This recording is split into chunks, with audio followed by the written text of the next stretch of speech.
วันนี้คิส DIY มีเมนูไข่มาให้น้องๆสนุกกันอีกแล้วค่ะวิธีทำไม่ยากเลยแค่เรามีไข่ไส้กรอกแค่นี้ก็สามารถทำเมนูนี้ได้สบายมากไปทำไข่ดาวคุณสิงโตพร้อมๆกันเลยค่ะ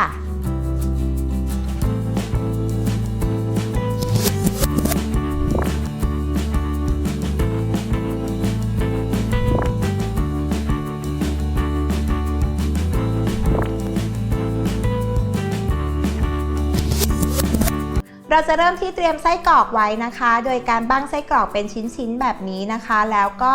ประกอบกันเป็นรูปวงกลมค่ะจากนั้นก็ตั้งกระทะนะคะทาน้ำมันลงในกระทะ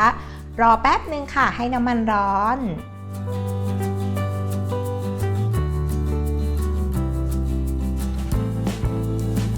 พอน้ำมันร้อนแล้วนะคะก็วางไส้กรอกลงในกระทะเลยค่ะทิ้งไว้แป๊บนึงนะ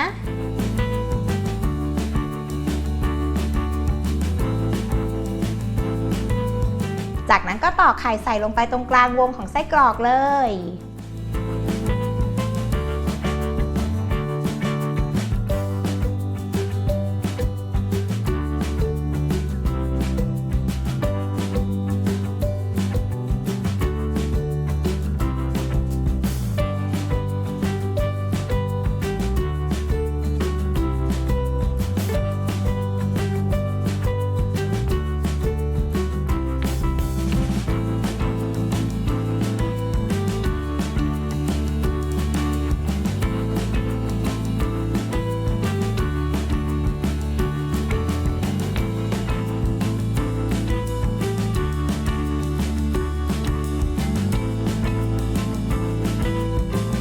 หาฝามาปิดไว้สักครู่ค่ะเพื่อให้ไข่ดาวสุกอย่างทั่วถึงพอไข่สุกนะคะตักขึ้นพักไว้แป๊บหนึ่งให้คลายร้อนค่ะ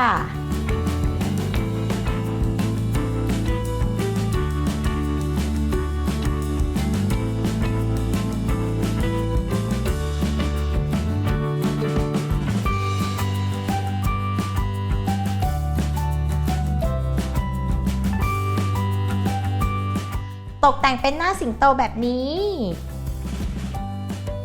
แล้วก็เติมตัวสิงโตนะคะด้วยขนมปังสักนิดนึงค่ะแค่นี้ก็ได้อาหารเช้าสุดน่ารักแล้ว